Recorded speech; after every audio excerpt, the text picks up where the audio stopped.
lane, mas mapayat. Itong flash, mas bulky siya. And dito tayo pumunta sa isa sa pinaka-paborito niya. At lagi nyo re-record. Doon lang. Yung RS-150. One of the first fuel-injected na underbo na nilabas sa Pilipinas. Ang natanda ko. Napakalakas ng torque nito. Nga lang discontinued na siya ngayon. Yung present niya na underbo kay Honda ay yung Winner X. May dumaan na rin dito guys, yung GTR, baka hanapin nyo pa. Almost same lang yan, petong RS, tsaka yung Winner X. Kaya kung hanapin nyo yung GTR, imagine nyo na lang, sila na rin yan. Kasi almost same yan ang performance.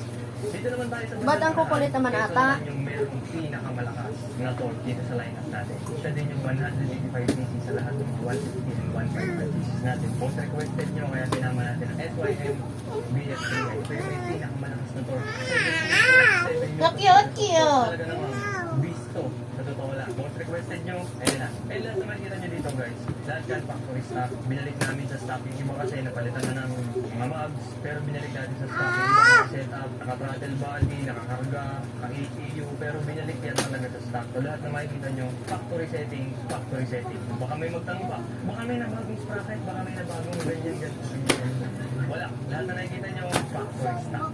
Tingnan na natin. To be fair, syempre, gumawa tayo dyan ng bracketing na kung sino-sino yung pagtatapat-tapatin natin. Since yung dalawang pinakamataas ang horsepower at pinakamalakas ang torque, eh, yung SYM BF3i at saka yung Raider 150, maalin man din sa dalawa. Sila yung pagsasamahin natin. Binati natin yan dun sa horsepower rating na kung sino yung magkakalapit, yun yung pagsasabayin natin sa bracket. Second to the pinakamataas na horsepower, etong sniper, kaya tatambal din natin yan sa Raider 150. Di mawala yung favorite nila underbo.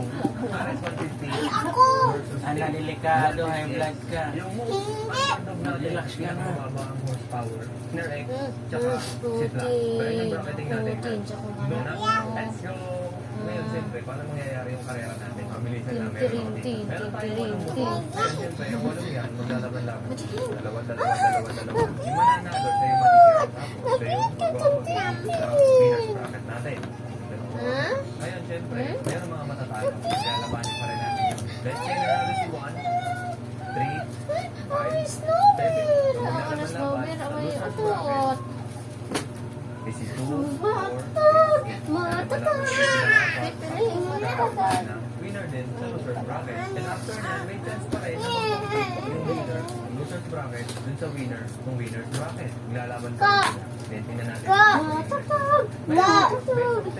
Pero pag nakita natin yung distance, Ay, kaya naman pala. Mami! Natakbo pa natin lahat. Mama!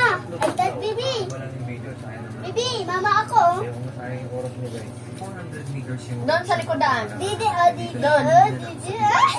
Doon sa likod, doon. Kaya natin doon sa BRCI, 400 meters. Kasama na syempre dyan yung breaking Hindi ah. point. Now, many will say, bakit hindi sobrang haba? Guys, yan yung tinatawag natin na start line. Ng karera. Quarter mile, half mile, 200 meters, 400 meters. Wala kayong pwede na Ganito na, baby. So, kung gusto niyo yung ganun na karera, Oh, camera. gusto niyo magbalik tayo sa dati, no? Bago tayo mag-official track. Sanay na ako rin. Best time kung ginamit namin yung Q-Stars na GPS. Paano Madalas sabi hindi natin? ginagamit yung mga lumalabas sa traffic. Biglang Kasi isa iwan, yan sa pinaka-accurate na measurements ng speed at ng time na tinakbo sa loob ng 400 meters. Hindi ko na Sakit sa mata. i-reveal sa inyo yung oras kasi magkakaroon ng agad kayo